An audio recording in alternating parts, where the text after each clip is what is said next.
വൈവിധ്യമാർന്ന വർണ്ണശോഭയിൽ നാടും നഗരവും അലങ്കൃതമായി കഴിഞ്ഞു.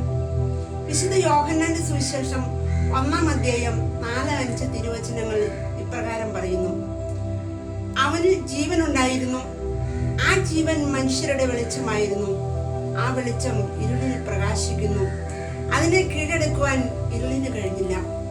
അതെ, നമുക്ക് ചുറ്റും 1000 നക്ഷത്ര വിളക്കുകൾ ഒരുമിച്ച് പ്രകാശിച്ചാലും ക്രിസ്തുവാകുന്ന വെളിച്ചം നമ്മുടെ ഹൃദയത്തിൽ നിറഞ്ഞില്ലെങ്കിൽ എല്ലാം വ്യർത്ഥമാണ്.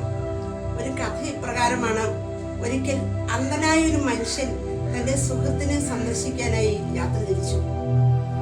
രണ്ടുപേരും വർത്തമാനം പറഞ്ഞിരുന്ന് സന്ധ്യയായത് അറിഞ്ഞില്ല.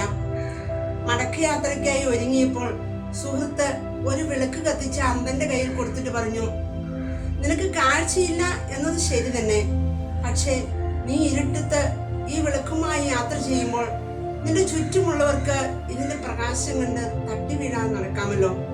അങ്ങനെ അന്ധൻ ആ വിളക്കുമായി യാത്ര തിരിച്ചു.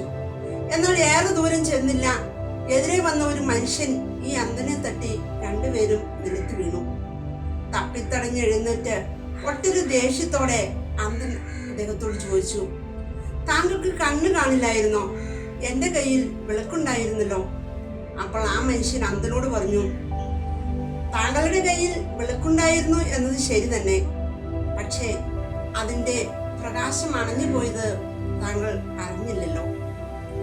പ്രിയമുള്ളവരെ, ക്രിസ്മസ് ആഘോഷങ്ങളുടെ ആരവങ്ങൾക്കിടയിൽ അണഞ്ഞുപോയ വിളക്കുമായി യാത്ര ചെയ്ത ഈ അന്ധനെ പോലെയാണോ നാം എന്ന് ചിന്തിച്ചു നോക്കണം.